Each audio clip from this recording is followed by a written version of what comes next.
Welcome back. Now, the recently published fourth quarter crime stats showed some improvement, but this is overshadowed by explosive claims made by Lieutenant-General Nhlanhla Mkhwanazi against Police Minister Senzo Mchunu and Deputy National Commissioner Shadrack Sibiya.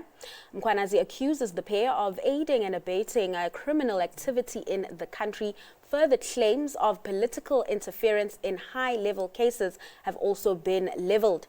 Business Day's political editor, Hajra Omarjee, joins us with her take on what's playing out. Hajra, thanks so much for your time this afternoon. Now, before we get into, those damning allegations, perhaps let's start with unpacking the crime stats, right? Showing that violent crimes have somewhat decreased in the first quarter of the year. So I think this is a subject that we don't speak enough about. And I've spent, today we're talking about Trump and trade tariffs, yes, but I've spent a lot of time trying to reconcile the feelings of South Africans since we were in that room with Donald Trump and he showed video and pictures and made false claims of a white genocide. And many South Africans the day after didn't wake up angry, even though we know there's no white genocide. The stats simply do not back that up. But they did feel sad. And the reason they felt sad is because the reality is we have amongst the worst crime syndicates running in the world. 1,600 people die in South Africa every day. 1 in 20 murders in South Africa are successfully prosecuted. And I think that amounts to about 500,000 people that we lose to murder every year.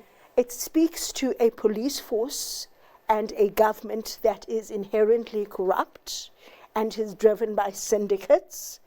And I've engaged with the police minister on this issue. Should we have perhaps disbanded the SAPS in 1994? Yeah. And he was like, it's simply impossible to have done. But it seems as though corruption is a major issue. Corruption in the police is a major issue. Corruption amongst our politicians are a major issue. And they, including the police, are involved in running amongst the biggest crime syndicates in the country.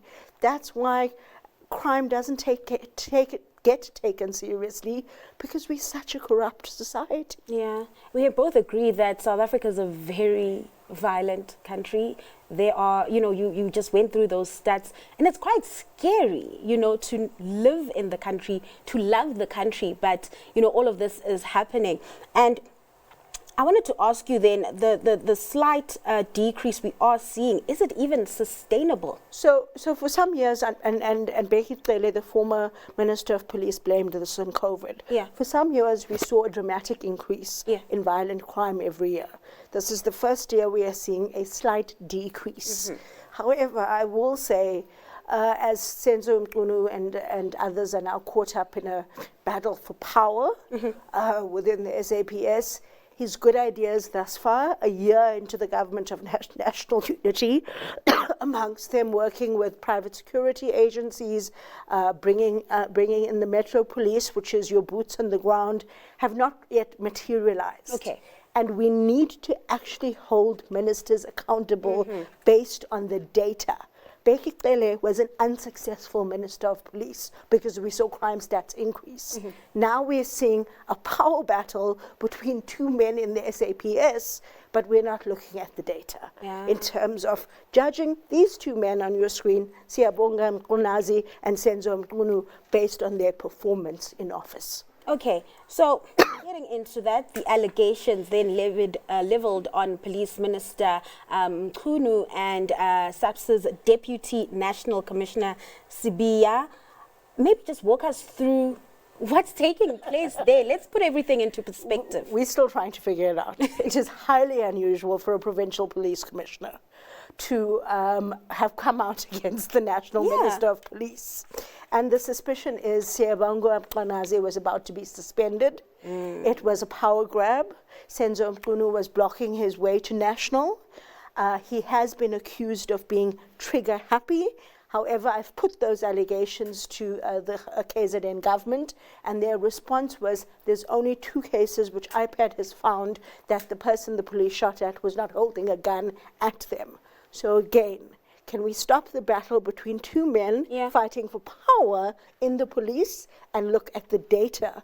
There is value in Senzo Mchunu. I do believe he's a good guy, but he's also a possible presidential candidate following President Ramaphosa.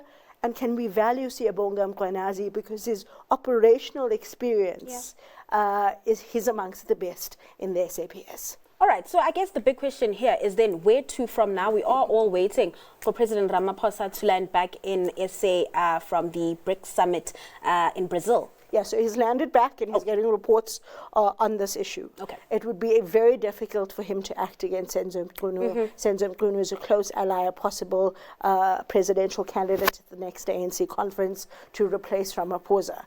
However, we've got to deal with policing in South Africa. And I don't know what the answer to this is. But we're not driven by data. We are driven by power battles. And there are syndicates that are run from within the SAPS. My personal view is Senzo Mchunu trusted the wrong people in the SAPS when he came into office.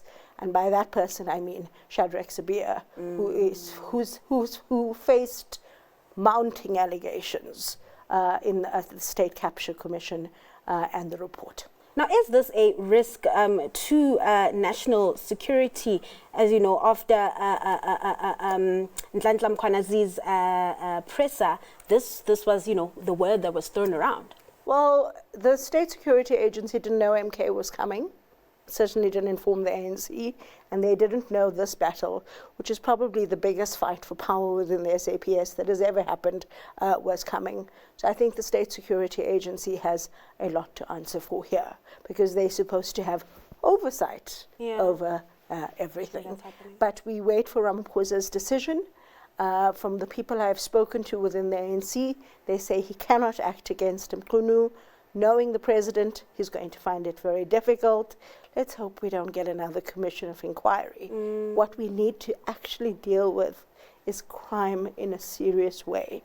Because when we sat down with President Trump, that was what embarrassed South Africans.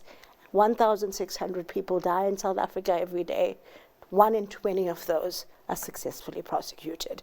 That is far more important than these power struggles between men. All right, let's leave it there. Hajra, thanks so much for your time and those insights. That was Business Day's political editor, Hajra Omarjee.